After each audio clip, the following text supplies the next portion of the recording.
আমন্ত্রণ news 24 sports লাইটে আপনাদের সাথে আছি আমি শাহরিয়ার বাবু। চলুন দর্শক জেনে নেই আজকের খবরের বিস্তারিত রিপোর্টের বাকি অংশে। গায়ানার প্রভিডেন্স স্টেডিয়ামে অস্ট্রেলিয়ার ভিক্টোরিয়াকে 56 রানের বিশাল ব্যবধানে হারিয়ে শিরোপা জিতেছে রংপুর রাইডার্স। সাথে পকেটে পুড়েছে কারিকারি অর্থ, যা কিনা টানা 3বার বিপিএল জিতলেও সমান হবে না রংপুরের পাওয়া অর্থের সাথে।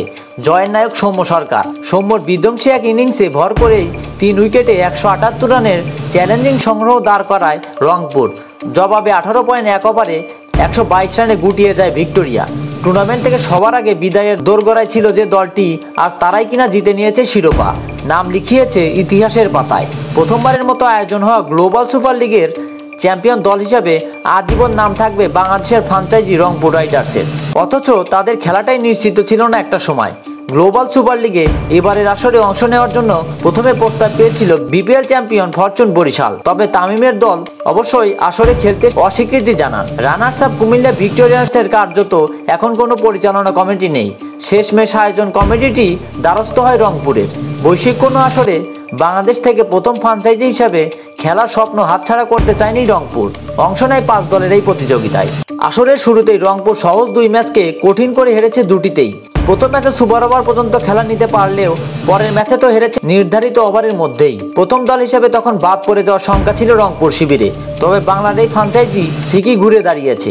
গ্রুপ পর্বে শেষ 2 ম্যাচে তুলে নিয়েছে জয়, তাও আবার রান রেটের দিকে খেয়াল রেখে জিতেছে বিশাল ব্যবধানে।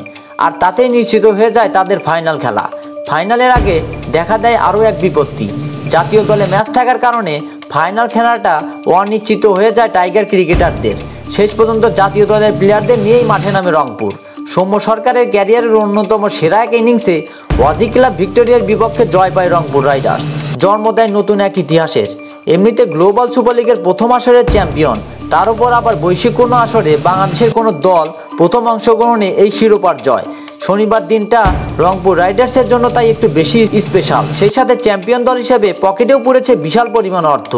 চ্যাম্পিয়ন হওয়ার কারণে রংপুর জিতেছে 5 লাখ মার্কিন ডলারের পুরস্কার, বাংলাদেশি মুদ্রায় যার দাম দাঁড়ায় 5,97 লাখেরও বেশি।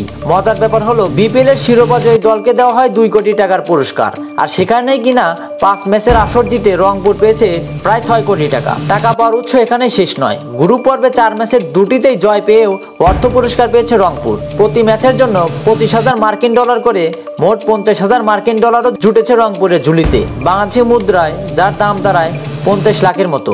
সব মিলিয়ে গ্লোবাল সুপার লিগে এবারের আসর থেকে রংপুরের আয় প্রায় 6.5 কোটি টাকা। অর্থাৎ টানা 3 বিপিএল জিতলেও এর থেকে বেশি অর্থ পাওয়া সম্ভব হবে না। নিজেদেরকে তাই এখন কিছুটা হলেও অভাগা ভাবতে পারে ফরচুন বরিশাল, কেননা তাদের কাছে সুযোগ থাকা সত্ত্বেও তারা প্রত্যাখ্যান করেছে।